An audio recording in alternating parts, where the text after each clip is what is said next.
Hi, this is Caleb Fleschner, and this is a video I have prepared to assist you in learning what exactly a deposition is and how do you prepare for it. First, what is a deposition? The deposition is what we lawyers call a type of discovery, and discovery is how we learn about things in a lawsuit. Depositions are one of several different kinds of tools lawyers use. You can send written questions, which are called interrogatories. You can send written requests to get documents, which are called requests for production. You can also send written requests to have the other side admit things, which are called requests for admissions. And finally, you can send what are called subpoena duces tecum, which are documents to somebody to make them produce something. But depositions are the closest thing that most of us will see to feel what it's like to be inside of a courtroom. In the sense that you are the deponent, the person who is being deposed and who will be asked questions under oath verbally. Depositions do not normally occur in the courthouse. They occur here in a conference room at my office, or now with COVID, they often are going to occur by Zoom video, meaning that you may be in your own home or place of business with a laptop or cell phone. All of this will occur via video, as if you were in a room with the actual lawyers who are asking the questions. Now, in a deposition, normally there are a few different people participating. First, there's you, the deponent, the person being asked questions under oath. There's the lawyer representing that deponent, meaning, as I said, if you were being deposed, it would be myself, Katie, or Steve. There's the defense attorney, who's going to be the one asking the questions of you. Sometimes they may have somebody with them, including a representative from the insurance company, or potentially another party who may want to watch and hear the deposition. Finally, you have the court reporter. The court reporter is present to record everything and to create a transcript of your deposition. Depositions can also be videoed. As I said, especially with COVID, where that's easy to do now with Zoom. So there will be both a video, kind of like this, of the person talking, as well as a written transcript. It's important to remember that depositions are under oath. They are just as if you are in a courtroom in front of a judge or a jury. It is important to answer your questions thoughtfully and to the best of your knowledge based upon your information. They are critical because at trial, if you said something different, the other lawyer could say, "Now isn't it true that back when I took your deposition, when I asked you the same question, you said the car was red. Today, you're saying the car was blue." Now this can impact your credibility to a jury deciding your case. You can ultimately be asked questions at trial regarding your deposition, or your entire deposition could simply be played to the jury, or even parts of it. This means it is very important that when you show up for your deposition, that your hair is combed, you have it cleaned up, you have a nice set of clothes. Now you don't have to wear a suit or like you're going to church or something, but you should be presentable as if it is important. Depositions are extremely important. Now, we're going to talk about a couple important things about depositions. But I want to first give you some clues as to how to listen to questions and how to answer them. The first thing is that depositions are a series of questions and answers. When a question is pending, you cannot leave the room. You also cannot look to me for an answer. You must give your best answer. And if the question is proper, meaning it does not ask for something that would otherwise be protected information, such as conversations you or I have, you need to answer it with your best efforts. When questions are asked, there is no need to panic, because you should go through a set of stages mentally. The first thing you must ask yourself when you are asked a question is, 1. Did I hear the question? Could I hear all the words? Next, did I understand the question? Was it a question which I know what the words mean so that I can think about them and then respond? Next, do I know the answer to the question? Because there are many questions that you may not have an answer for or may not remember. It's okay to say, "I do not know" or "I do not remember." But if you can hear the question, you can understand it, and you have the answer, then you can answer. That sort of 4-stage process is critical because it allows you some time to think about what is being asked and to not feel pressure to blurt out an answer. We want your best answers. The other good thing about taking your time and answering questions is that it gives you the ability to slow things down and not get into a conversation. One of the techniques for a good questioner is to get to a witness conversing, meaning talking as if we are kind of a daily normal life without always thinking about our answers. And sometimes that can cause you not to give them your best answers or complete answers. So, by slowing things down, it is much more likely that you can give your best answers. Or, if you do not understand the question, or if you did not hear it, you can say, "I did not hear that," or "Could you repeat that?" Or if you do not understand the question, "I'm not sure I understand what you mean, could you please rephrase that?" If you do not have the answer, as I said, you can simply say, "I do not know," or "I do not remember." Depositions take time. They can take anywhere from 20 or 30 minutes to 6 or 7 hours. However, yours will likely not go any more than a couple of hours. You can always take breaks. You can always say, after you have finished an answer to a question, "I need to use the restroom, I need a drink of water, I need to go outside and walk a little bit or get a little bit of fresh air." There is nothing wrong with any of this. And in fact, I encourage it because I do not want you to tire out. There are some defense attorneys who take depositions and they just waste time. They go most of the day with unimportant questions.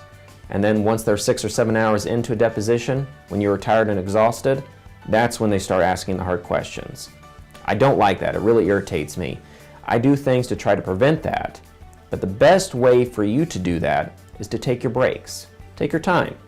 If you are really tired or exhausted to the point that you do not think you can answer well, let me know. We can either continue the deposition to a different day or we can take a break. What I do not want ever is for you to be so tired that you cannot give good answers. And quite frankly, that can happen. Few of us can be examined for several hours and be as clear at the end as we were at the beginning. If you've got back pain, neck pain, chronic pain, or have a minor brain injury, you have things going on in your life that are distracting. I don't want you to be worrying about, well, who are going to pick the kids up, or what else is going on in your life. All of those can affect and reduce your ability to answer questions well. So when you come in, I want you to be rested. You need to pace yourself, and you need to understand that the deposition is important, and you want to give your best answers.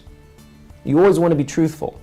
You always want to say exactly what happened, and I'm going to help you now get some ideas on how you can answer those questions well.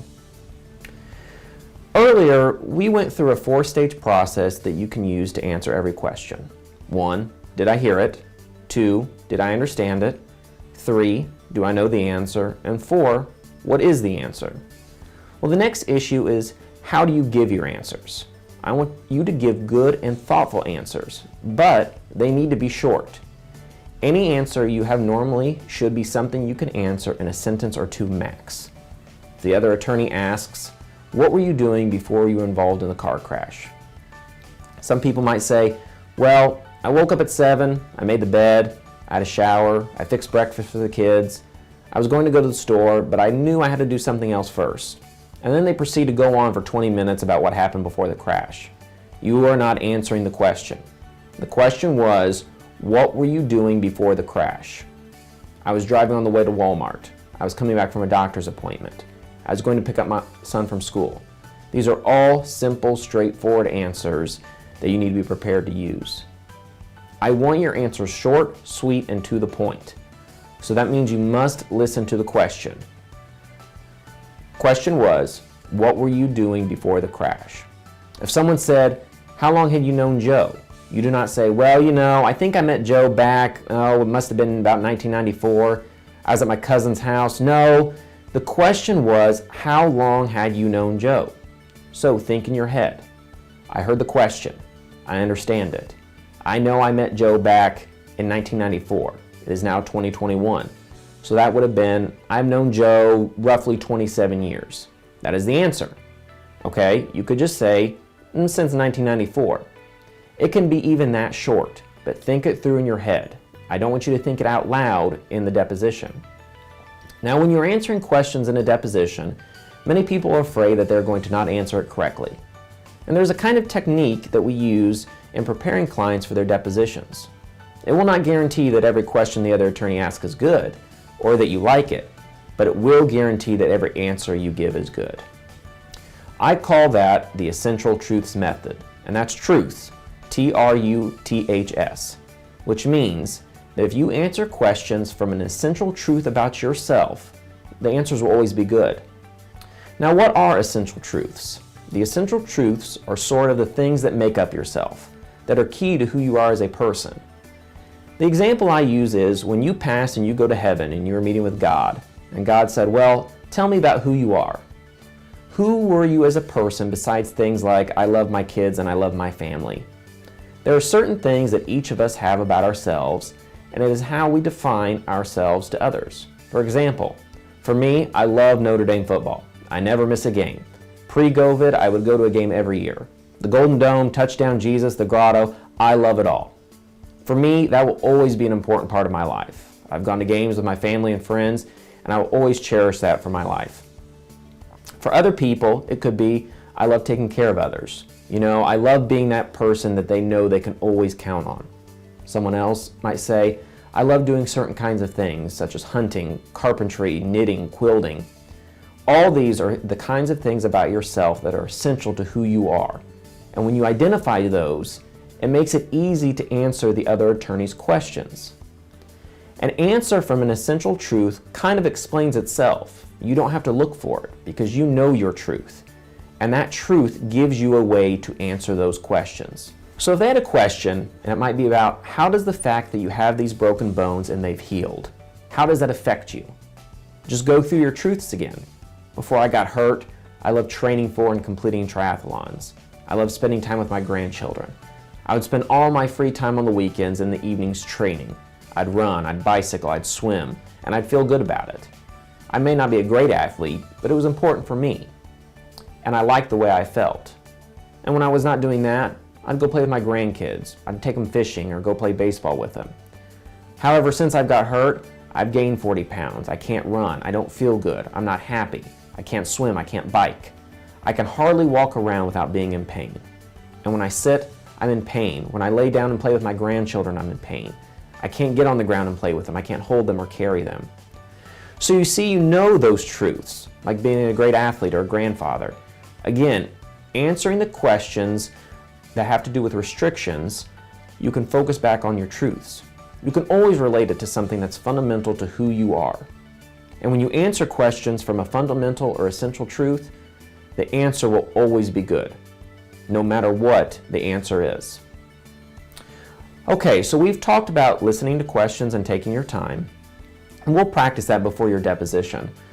We have talked about essential truths, and I would ask that before you meet with me, you spend at least 30 minutes to an hour in the morning with a cup of coffee or tea and sit down and think, what are my essential truths? If I needed to talk with my family and friends about what they are, what would they be? Make a list of those. They can be 3 to 4 to 5, so we can use them and practice with them. And then you will be comfortable with answering questions in your deposition about your essential truths. And we will practice answering those questions so that, again, you'll be as comfortable as you can be when you're being asked questions at your deposition. I think the final thing to consider when answering any sort of question in a deposition is that sometimes you will be asked about information in a medical record or a document from a doctor or some kind of other document, and the lawyer will not give it to you. They'll sort of be just reading it to you. And if there's ever something that refers to an event or time or place, and there is something that there's a document about, and you probably don't have a clear memory of it, you could say probably, I don't recall that well, or I don't remember that. But if the other attorney has the document, you could say, well, that might help refresh my memory. It might help me remember. And that will sometimes get the other lawyer asking questions to provide you with the document. And when you get that, whether you're super fast or super slow reader, take your time. You can say, can I have some time to read this? We'll go off the record, meaning everything will stop. You can take your time, because I don't want you guessing about things that happen. And often, medical records or other records from doctors are incomplete or inaccurate. So if someone's asking you a question, and they say, well, were you having headaches all the time? Oh, yes, I was. Okay, did you report those to your doctor that you were having headaches all the time? Oh, yes, I did. Okay, and you're sure of that? Yeah, I think so. The next thing will always be, well, I've got a medical record here from Dr. Smith dated a year ago where you met with him at his office. Do you recall meeting with him? Well, I'm not really sure, but I met with him a lot. Okay, on that day when he asked you how you were doing, you didn't mention headaches at all. So would you agree with me that you didn't always have a headache because Dr. Smith's records don't reflect that? But you could say, can I read Dr. Smith's records?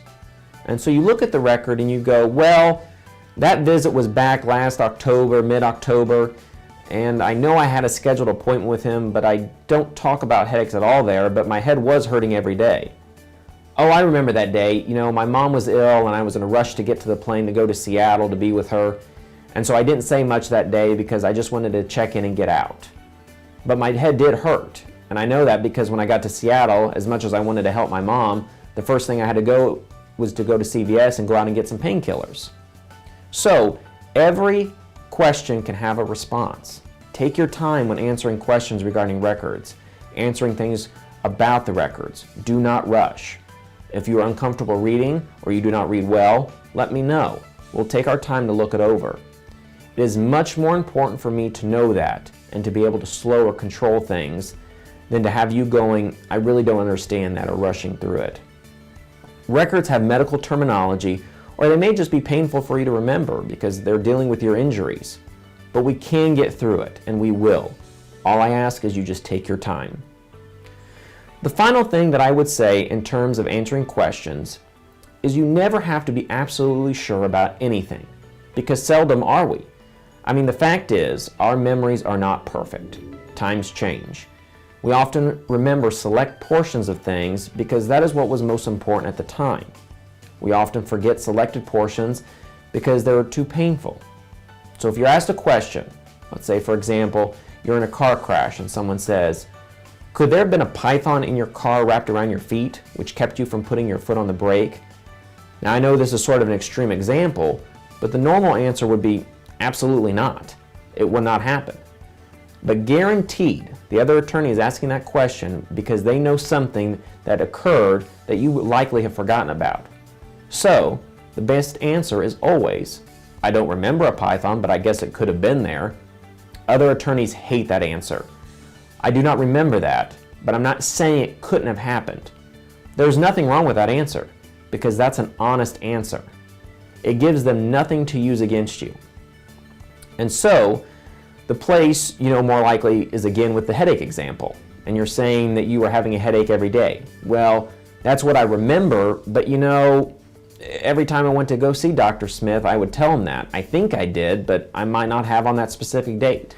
I think I might have told him about the headaches, but I might not have. That's all you need to say. Other attorneys hate those kind of responses. It may not be a perfect memory, but it's the honest response. I went to the doctor lots of visits. Lots of things are going on. So I can't tell you for sure. It's okay to never be certain. You'll have a much better answer, and it's much harder for them to use that against you later. Finally, I see a lot of my clients who are super nervous and worried about depositions. They feel like they are going to be like on some TV trial with people yelling and screaming, and they're being trapped and they do not have any control or power. They're super scared. The reality is that's simply not the norm. One time, I had an opposing attorney fall asleep in the middle of a deposition which was being taken by another attorney. And then they were just awful to my client, asking repeated questions, badgering them. I objected and told him to stop. Finally, I took my phone out and began recording him. He asked what I was doing, and I told him as soon as he was done asking his questions, I was going to go over to the judge's chamber and show her what he was doing. As you can imagine, he shut up fairly quickly after that. Now yes, I was probably a little obnoxious and a little too dramatic, but you should be comfortable that most depositions are reasonable in the sense that no attorney is going to be yelling at you. And if you take your time and you ask yourself the 4-step process, did I hear the question? Did I understand it? Do I know the answer? And what is the answer? And then you answer through your essential truths, and you do not rush, and you try to answer in a sentence or two, and you tell the truth. You're not going to have any problems. And if someone refers to a document or to a meeting, never guess. Just say, can I see it? It's been a long time. And they say, well, we just want to see what you remember. Say, well, you must refresh my memory better than that because it's been a year or whatever. We have slept since the last time you were involved in that collision or you've been to that doctor. Someone asks you what you had for breakfast. You should be able to remember that normally. But when it comes to traumas and medical treatment, it is always okay to say, I do not remember everything. Just simple as that. So before your deposition, we will get together. We're going to practice all these things. If you want to practice at home with a family member and say, just ask me any question, I'm going to practice this whole system of answering or ask me how I'm doing. Ask me about my leg. Ask me how this affects my work. Ask me what it's like to not be able to pick up my grandchildren or do things out in the yard. Ask me what it's like to be worried about money all the time because of mounting medical debt. Whatever it is, you can practice these questions and answers. By the time that we prepare, you're going to be all ready to go. Thank you very much for taking the time to watch this video. Remember, if you have any questions, please feel free to reach out to us at any time. I look forward to working with you and preparing you for your deposition.